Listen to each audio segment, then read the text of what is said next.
All right. Well, I'm now in a bar. Myself and Izzy have decided to meet up by the Octopus, and I'm very proud to have him here and to chat a little bit about genies, to talk a little about humans, and most of all to talk about avatars and virtual beings and metaverse identity. So welcome, Izzy. Um, how is today going? Thank you so much, man. Robot. Today's Life as a robot. yes, exactly. Things are going well. I think I can actually let me see here. I think I can do the robot, right? If I do that. Oh my God. Listen, this guy is like showing off. It is a little bit ridiculous. The other day I What was is that? seeing, I feel like it was you, but I was seeing this really cool head that was this guy. And I was like, that's the best avatar I've seen in Decentraland. And then you're just repping it. So I feel kind of, I feel kind of like I'm not holding up the side of avatars. This guy is not, my Although guy is just it's not. incredibly accurate, I gotta say. After seeing you in real life now and seeing you in the metaverse, I mean, Well, it's okay, it's a so this perfect depiction. exactly. Well, this is a big question for the kind of leading avatar company in the world, which is, do people want themselves or do people want the fantasy? What do you yourself feel and what do you note other people like? Because obviously a Bored Ape doesn't really look like anyone. A lot of people choose CryptoPunks that look like them, but then a lot of people don't. Like, how do you see that? What do you observe? It's a great question. I think we always say that the metaverse is a mashup. And it's going to be a collision of so many different aesthetics and looks and vibes of apes. All especially lately, every single animal in Noah's Ark has a PFP project. Just insert adjective, insert animal, and you have the next big thing. But what we've seen That's the is that, secret. That's yeah, why that's obviously I got to get on this. I'm going to be writing it on the side whilst we're chatting. My oh yeah, the connect ironic adjective to spider animal. monkeys are coming in next, right? Well, Whatever. uh, you're going to get another massive mansion over here, like the Yeah. one spider monkeys. Really are just hitting your bank account pretty fast. Oh my gosh, but it's true, right? Everyone's trying to look for the next big thing, and what we see is that as far as expression and representation is concerned, and that really is what's interesting to me at least is Mm, NFTs as identity and representation. There's a spectrum, all the way from like mm, the one-to-one sort of Xbox early days or the Nintendo Wii, the Mii's, right. right from the Those Wii, knees, like yeah. I'm gonna make me, right? That's like kind of was the mentality at the time, and it makes sense, right? Social media put our face in a frame, making us art, turning our identity right online into this sort of thing, this item, this spectacle. And so it made sense that we wanted to replicate Mm, ourselves. But now as we move into this mashup, right, this metaverse, we really are seeing a bigger impulse for people to be more expressive, to not limit themselves in the way that they're physically restrained to in the real world or in the physical world, and to express themselves fantastically or aspirationally in the digital world. So, the way that we're looking at it is how can we give you as many tools so that on mm, Monday you can be as Akash, our CEO, just said in his Fast Co interview, if you want to be a fucking rock, be a rock, right? If you want to be a mm, whale, or if you want to be mm. a panda because you want to be all cuddly today, or a lion because you're going into a negotiation or an interview, or maybe you just want to be an ape and just kick it with the fam, whatever it might be. We want to give you those tools to show up however you feel yourself to be on the inside. Mm, I love that. Yeah, I mean, I remember hearing Akash talking about, you know, that exact thing, and that he was kind of thinking maybe the default should be a creature, or basically trying to snap people out of that feeling that the default should be it should look just like me, and open their minds to what's possible. Here, let's walk outside for a minute and explore a little bit around. Yeah. So I noticed you're wearing some digital fashion, which is a big area for genies, but also for the whole metaverse. I guess the avatar almost now feels like a piece of fashion as well, or like it's fulfilling some of the role that fashion would play. But that doesn't necessarily mean that fashion goes away, um, even though it's as easy to change your head as it is to change your hoodie. But yeah, talk to me a little bit about how you see digital fashion today, and maybe in 2 years, with the warehouse and with all of that Genies is working on, where you think digital fashion might be. Certainly, yeah. I mean, I think there's never been a better time to be a designer or a Mhm. creative in the fashion industry than today with Mm. what's happening in the metaverse. And even our vision for the warehouse, which is our upcoming avatar wearable NFT marketplace that we're building on Flow with Dapper Labs. Mm. Our big focus for us is like, while it will be a curated marketplace in the beginning, over time it becomes an open source platform so that the next Virgil Abloh who's cooking up their fall line in their parents' basement can drop their brand in the metaverse without ever having to worry about physical goods. It's a big focus for us. And so as far as what fashion will look like and how it will evolve, I think we're just going to see a new level of creativity, whether I'm rocking my Bored Ape Yacht Club hoodie or my Artifact hoodie. Shout out Artifact, one of our portfolio companies for humans. Big Mm. fans of what they're doing in the fashion space, the digital Right. fashion space. I think we're just going to continue to see Wow. Oh people. my God, you actually did it during talking about it. This is quite a technical feat. That's kind of cool. Thank Let me you. do a little like walk around you just to kind of fully show Yeah. this thing. I'm gonna go to first person mode. Really show. Oh my God, very cool. Love the shininess. That's super cool. We see fashion transcending, like you mentioned, with the robot head, not just what you put on the outside of your avatar, but Mm. what your avatar becomes. That too will become and is already very much metaverse fashion. So, you mentioned humans investing in Artifact. Humans has invested in pretty awesome companies. Tell me how that came together and like how you kind of approach things at humans. Sure. Yeah. So, I mean, we look at companies, in the metaverse, Web3 companies, avatar companies that are changing the game in some regard that we see synergy with Genies. Mm, Humans very much feeds the mothership of Genies. And so whatever Genies is focused on doing, humans allows us not only to provide strategic partnership, but also to write a check mm, to then support the vision of a company that we believe in. And we're looking to maybe expand outside of that now, looking at some NFT projects, maybe even some NFT acquisitions. There's some mm, incredible communities bubbling up that we want to support and be a part of and find ways of building bridges. I think Web 2, very much so was about building up walls. We even have the mm, phrase walled gardens, right? So that mm, access and information really is maintained in a central way. And so for us, we're looking to find that those bridges between other projects, other companies who are doing incredible things. Artifact is a great example of that. Love their vision, love their tone, love their aesthetic, love what they're doing, and mm. we're excited to maybe even be collaborating with them in the near future. Yeah, yeah. Well, we have Artifact at the summit, and I agree. That's just so brilliant.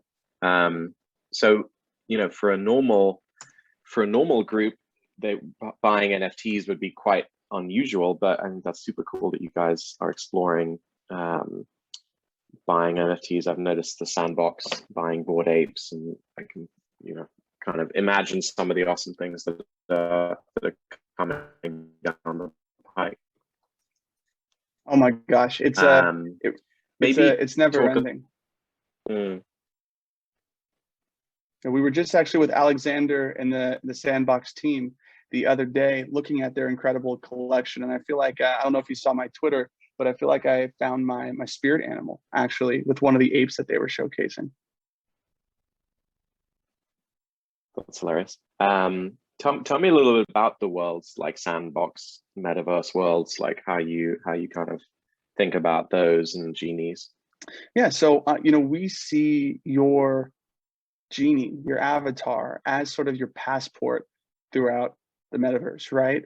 How you get, how you sustain sort of a continuity in the social digital space, in the metaverse space, and eventually in the gaming space. And so for us, if you could have that central character, that central expression of you that everyone could get to know and love, then kind of like we had that little moment in the beginning where you were like, oh, did I see you yesterday? Was that you? It looked like you. Like, were you playing around in the same time I was on Decentraland? It's one of these things where if I did have a defined genie, if I did have my avatar that I was using on my Twitter, on my Instagram, maybe even on my LinkedIn, and then I popped into Decentraland or Crypto Voxels or the Sandbox with that same identity. Just like if we bumped into each other walking around Manhattan, you would say, "Hey, Izzy, oh my gosh, how's it going, man?" And you would know that that was me because of the identity that I'd been curating now online. So we're trying to build that universal you, that ubiquitous digital expression of your inner self, your je ne sais quoi, sort of materialized visually, so that you can maintain that consistency, that reputation, that identity across everything in the social space, and then into the metaverse and beyond. Well, I mean, I've experienced that with CryptoPunk, where it's kind of gone from my Twitter to my Facebook to my LinkedIn to my work email image. It is surprising just psychologically seeing the territory of that avatar grow massively. But I guess I would wonder about two things. One is obviously a lot of people also change their avatars routinely, and would there be kind of like a core inner life that's like your Genie profile that like allows you to like, Genies is kind of the place where you would have 30 avatars and you could switch between them, but somehow there's always one identifier for you, or how do you think about that? And then I'll go to the second question. Yeah, I think we're in a period right now of novelty. So people are switching, especially in the NFT space. And remember that we are not a crypto native company, right? We are, we're a consumer first, mainstream consumer tech company who is taking the learnings and the lessons of the NFT space and then building scalable technology for the world. I think for us, it would be easy if we went after, a 10,000 asset project, so to speak, but we're building a platform that can scale for billions. And so we really are taking what, is of course a harder approach. If we want to have a quick payday, the 10,000 thing is pretty cool, but we really do want to execute a global vision of bringing digital identity to everyone. It's why we're building on Flow and starting with their ecosystem, because the on-ramp is so easy. People who collected NBA Top Shot didn't even know they were buying NFTs in some cases, right? They were like, this is just like basketball cards, but digital. So when we're building, when we're dreaming, when we're thinking, it really is with that global vision in mind and how we can best cater to that. That makes a lot of sense. I guess you talked about the 10,000, and there is something that I've been wondering about as a fan of Genies and watching the NFT growth and all that, which is and it comes back to the whole, do you want to look like you and all that? There does seem to be psychologically something different between choosing amongst pre-made characters and kind of projecting emotionally onto those, and customizing and creating one's own character. And since I've often had the ability to create characters, create customized avatars, I've done that many times. Why is it that I have more of an emotional connection to a pre-made character than one that I created? Do you sort of know what I mean? And so I'm curious about that, how you think about unlimited customizability to create your, I agree, not just you, but like to create whatever you want, versus you have to compromise with like a limited amount of options, and how you kind of think about that. Sure. Well, how about this, Edward? Would you mind coming and walking with me as we discuss? Let's do it. Come this way. I wish to show you something. You see, you sound so wise with like a robot head. It really does work. Come, my friend. I wish to show you something very significant to this conversation. Do you see the statue? Okay, this is why we do it in these virtual worlds. Exactly. This is so cool. But you're the first person to kind of take me by the hand and really, show me something. Okay, what are we looking at? It is my pleasure, my friend. This is a statue that symbolizes the yearning your soul does not know yet. Do you see what it says? The world is yours. Exactly. The world is yours. Wow. And we are at a time. I'm tearing up. I'm tearing up right now. I wish I could give you a tissue. Let me see. Can you wipe your face with this? I thought they were dollar bills.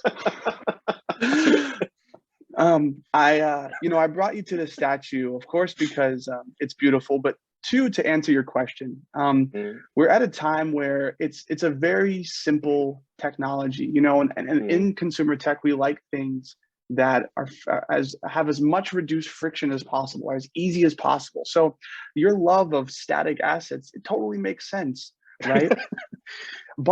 But the world is yours. And what I mean by that is anything's possible in the digital world. And what we're seeing now with these static assets is an evolution of a static asset evolving to dynamic assets, people changing their apes, putting on suits for the Christie's auction. There's even, I know Hype app, for example, is coming out to introduce the Meta hoodie, which is a physical and digital hoodie you can apply to your ape. Furthermore, and eventually your cool cat and your roboto. If you go today to my ape, you'll actually see I have a totally different background, a ring to celebrate 888's project, who's just an incredible dreamer, thinker, and builder. You see that I'm wearing an LA Dodgers hoodie to support the gentleman who sold his ape to buy the MLB 1-of-1 ring from Candy, who's now throwing a pitch tonight at the Dodgers game, and who threw a pitch weeks ago at the Dodgers game. And the thing that people are realizing is the world is theirs. They don't have to stay in the static world. They want to create and express beyond just what they have. And so what is now a convenience thing, I think, and a lack really of consumer-friendly toolage, we hope to eradicate that. We hope to teach everyone that the world is theirs and they can do whatever they want to express themselves online. Very, very good answer. And very inspiring as well. I'm gonna be staring up at this for many hours after you leave.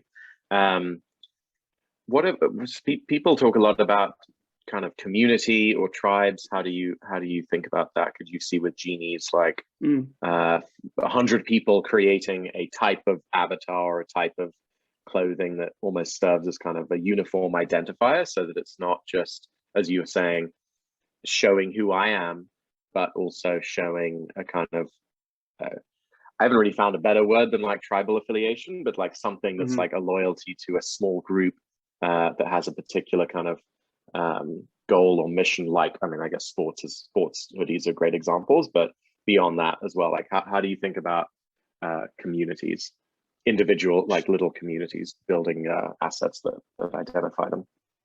Yeah, I mean, I do think it is. I think tribal is a really great way of putting it.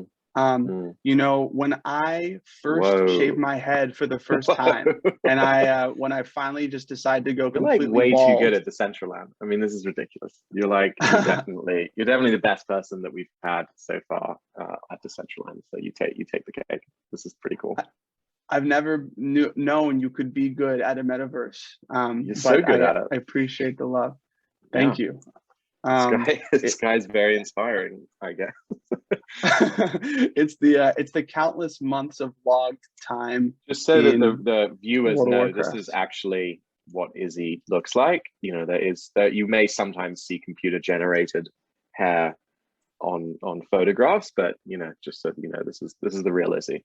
Absolutely, this is how I get down. It's one of those things where when I shaved my head for the first time, and I went from like having losing my hair in like my early mid-20s, and I finally did shave my head, and I realized that there really is sort of this like fraternal bond of bald dudes, and it's like when you see a bald dude who shaved his head, you're kind of like, damn, like you look really clean, just to kind of support and show love and like this mutual understanding of like the struggles of honestly what it's like to lose your hair at a young age, and to just go through sort of being the phoenix rising from the ashes, so to speak. And so when you talk about tribalism, it is a human thing that we all are looking for, especially now when we're as pushed apart as we are, not just physically with COVID, but emotionally and intellectually because of cell phones and technology. And so we all are really yearning for a sense of community now, I think more than ever in the last probably 100 years because of those two factors. And this digital representation trend, which I think is, if nothing else, about to just explode, really is a way for us to feel less alone in the world. And so I hope that it continues, because I've met so many friends. I've met so many good people through this space, you know, through NFTs, through digital identities. And if nothing else, it's just fun, right? It's just fun to feel like you're part of something. Who doesn't want to play on a soccer team as a kid, right? We all now get to be, you know, rock stars, like we just joined the Lakers, but because we have apes or cats or robots or whatever it is that makes us feel more alive. So I think tribalism is a great way of framing it. I love it. I mean, I appreciate the vulnerability as well, because I'm, you know, my hair is thinning, and I'm like, you know, I kind of don't talk about it because of some kind of perceived societal thing. And I think that's so cool. And you know, it reminds me, I guess, my last question, and then I have one question from the audience, but like, you know, it just reminds me of what Akash was saying about vulnerability as well, and the mental health potentials of avatars. I mean, I feel yeah, I felt something when you were talking about that, and so it's not just a technical, intellectual thing. An avatar can be a quite emotionally powerful thing, and hopefully emotionally powerful in a positive way. Like, how do you think about the mental health side of it? Because I think you guys have a really interesting point of view on that. Here, come with me. I must show you something. You're like, wait, you're like, I've got to like get as good at this, at these metaverse worlds. It's very, very good. Also, I like how you walk instead of run. It makes it a lot easier for me to follow. Who is this guy? I don't know who he is, but we all know who he is, right? He is the great thinker. Yeah. He sits and he ponders.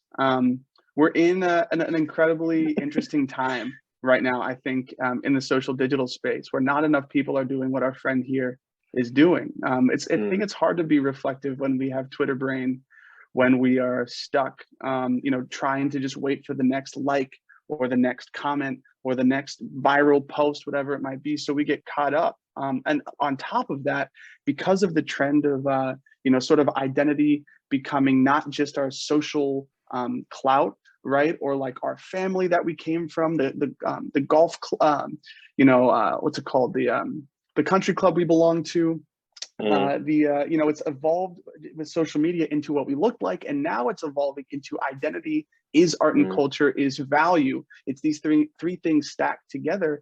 We are almost, you know, abstracted even further away from like our true selves. But I think there is hope, because avatars provide an incredible way of showing up in the way that we want to for the first time. You know, the technology is catching up, the pop culture is catching up, you know, rappers are playing video games or reading manga. You know, it's like this whole sort of thing that was niche and underground, and like in the basement or in the gaming communities now is like not so misunderstood and not you know, disliked. You know, it's something that people can get behind and can love. And we think avatars really will provide this freedom in social media, where no longer is it the physical self that is being scrutinized, but it's the digital self. And the digital self can be anything you want it to be. You can be a rock, you could be a robot, you could be a genie, you could be whatever. And hopefully that provides some alleviation of some of the woes and mental health problems that we've seen sort of plague the social digital space. I love that. This guy is actually looking for his cat. So I think we, you know, we can put the metaphor to the cat being, you know, he's looking for peace outside of himself, but actually he already had it. He already had the peace. If only he had been using his avatar correctly, he would have been able to find that level of peace. It's so funny. I think this guy is inspired by one of the Decentraland team members named Adam from Australia. Really? It looks just like him. So Adam, if this is you, I'm gonna take a little screenshot here. Yeah, I'm sorry that you lost your cat, Adam. We'll find him, Adam. Don't worry. All right. Well, final question, which is one written in for the audience, which is about the warehouse. Is the warehouse a fashion store? So yeah, I mean, I guess people are curious what the warehouse is, and whatever you can say. Absolutely, come with me. No, I'm just kidding. I won't do that to you again. My legs are getting tired. The warehouse is our upcoming avatar wearable NFT marketplace, where we curate the most culturally relevant, fantastical wearables for you to customize your Genie.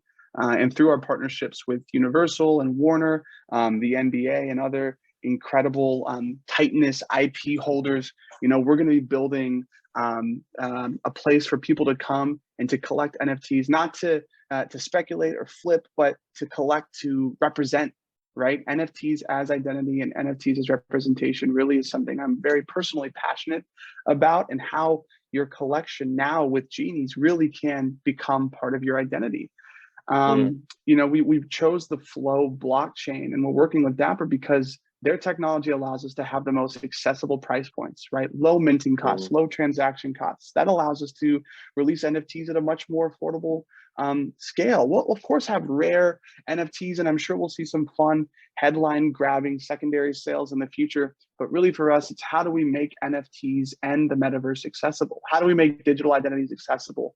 It's great if you can cop an ape. You have a punk. Oh my goodness! Like maybe we should trade a couple of mine for one of yours. But in all seriousness, we want the warehouse to be a place where at first we'll release and curate and create the wearables for our tastemakers, which is really going to take up most of our releases, so that through Universal and through Warner, when big tentpole moments happen in music or happen in sports, we're able to release wearables that celebrate that moment. Maybe J Balvin has an upcoming album and Murakami does the artwork. We could drop a Murakami Balvin spacesuit that there's only 100 of them or whatnot, and people can collect those and put them on their Genie.